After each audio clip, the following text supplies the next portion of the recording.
प्रधानमंत्री श्री नरेंद्र मोदी जी की मन की बात 126 एपिसोड में वोकल फॉर लोकल और स्वच्छता का संदेश।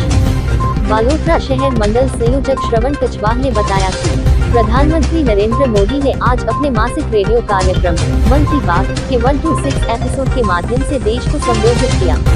इस कार्यक्रम में उन्होंने कई महत्वपूर्ण विषयों पर अपने विचार साझा किए, जिनमें वोकल फॉर लोकल, स्वच्छता और महिला शक्ति प्रमुख रहे। आत्मनिर्भर भारत पर जोर। प्रधानमंत्री ने इस बार के संबोधन में आत्मनिर्भर भारत की दिशा में देश की प्रगति पर प्रकाश डाला। उन्होंने लोगों से आगामी त्योहारों के दौरान स्थानीय रूप से बने उत्पादों को प्राथमिकता देने का आग्रह किया।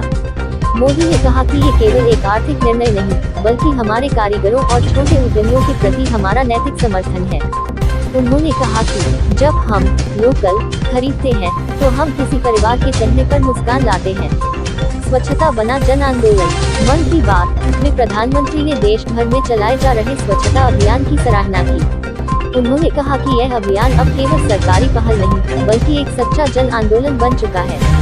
उन्होंने उन सभी नागरिकों, विशेषकर युवाओं और बच्चों की प्रशंसा की, जिन्होंने इस अभियान में सक्रिय रूप से भाग लिया है।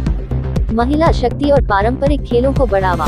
प्रधानमंत्री ने अपने संबोधन में देश की महिला शक्ति के असाधारण योगदान का भी जिक्र किया। उन्होंने विभिन्न क्षेत्रों में महिलाओं की उपलब्धियों को सराहा और उन्हें प्रेरणा का स्रोत बताया। इसके साथ ही उन्होंने भारतीय पारंपरिक खेलों को पुनर्जीवित करने पर भी जोर दिया और युवाओं से इन खेलों को सीखने और बढ़ावा देने का आग्रह किया। इस बार की मन की बात का सार एकता, सामूहिकता और आत्मनिर्भरता का संदेश रहा। इस एपिसोड को सुनने के लिए बालोतरा शहर मंडल अध्यक्ष योगेश गहलोत, पूर्व जिला अध्यक्ष महेश बी चौहान, पूर्व मंडल अध्यक्ष कांतिलाल भुडिया, मदनलाल बालर, सीताराम माली, रूपाराम प्रजापत, प्रतापलाल वानी, मूलचंद ओस्तवाल, शहर महामंत्री गौतम ओस्तवाल, शहर महामंत्री पुखराज राजपुरोहित, आशा अग्रवाल, नेहा गहलोत, गुरुमित कौर, वासुदेव अग्रवाल, प्रवीण खत्री, महेंद्र परमार, सावलराम भाटी, गौतम वी जीनगर, खिमाराम जाट, महेंद्र कुमार दवे, सुरेश कोठारी, सुरेश गहलोत, बजरंगलाल चौधरी, रणछोड़ बारूपाल, किशोर पनवार, नरेश चौपड़ा, बजरंग गोड़ उपस्थित रहे और प्रधानमंत्री ने अपने संबोधन का समापन इस आशा के साथ किया कि हर नागरिक के योगदान से ही देश प्रगति के पथ पर आगे बढ़ेगा। ब्यूरो के संतोष कुमार गर्ग की खास रिपोर्ट।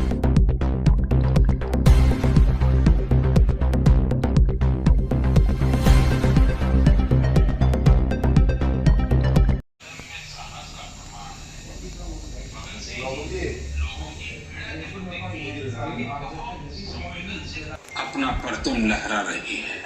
आज वे ऐसी चुनौतियों को भी पार कर रही हैं जिनकी कल्पना तक मुश्किल है। अगर मैं आपसे ये सवाल करूं, क्या आप समंदर में लगातार 8 महीने रह सकते हैं? क्या आप समंदर में पतवार वाली नाव यानी हवा के वेग से आगे बढ़ने वाली नाव से 50,000 किलोमीटर की यात्रा कर सकते हैं? और वो भी तब जब समंदर में मौसम कभी भी बिगड़ जाता है। ऐसा करने से पहले आप 1000 बार सोचेंगे, लेकिन भारतीय नौसेना की 2 बहादुर ऑफिसर्स ने नाविका सागर परिक्रमा के दौरान ऐसा कर दिखाया है। उन्होंने दिखाया है कि साहस और दृढ़ संकल्प होता है।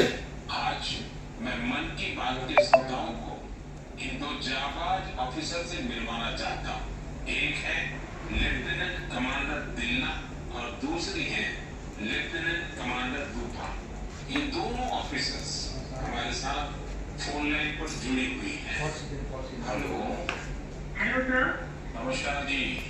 नमस्कार सर। कमांडर दिलना और लेफ्टिनेंट कमांडर रूपा दोनों हैं आप साथ में? जी सर, दोनों हैं। चलिए आप दोनों को नमस्कारम और वणक्कम। वणक्कम सर। नमस्कारम सर। अच्छा, सबसे पहले तो देशवासी सुनना चाहते हैं आप दोनों के बारे में, आप जरा बताइए। सर, मैं लेफ्टिनेंट कमांडर दिलना हूँ और मैं इंडियन नेवी में लॉजिस्टिक्स कैडर से हूँ सर। मैं नेवी में 2014 में कमीशन हुई थी सर और मैं केरला में नरेंद्र मोदी जी की मन की बात में जो अपन ने श्रवण किया है वो आम जनता तक और बूथ लेवल पर कैसे पहुंच सकते हैं, इसका हम सब कार्यकर्ता मिलकर प्रयास करेंगे और नेक्स्ट अगली बार कैसे हम इस मन की बात को और अच्छा कर सके।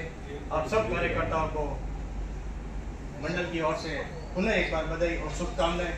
और संगठन मजबूत कैसे हो अपन सबको मिलकर कार्य करना है और आगे बढ़ना है। और आप ये जो आपने फोटो वगैरह लिए एक बार सरल ऐप पर डाउनलोड करें, मंडल है इसमें अपन कैसे हाइट जा सकते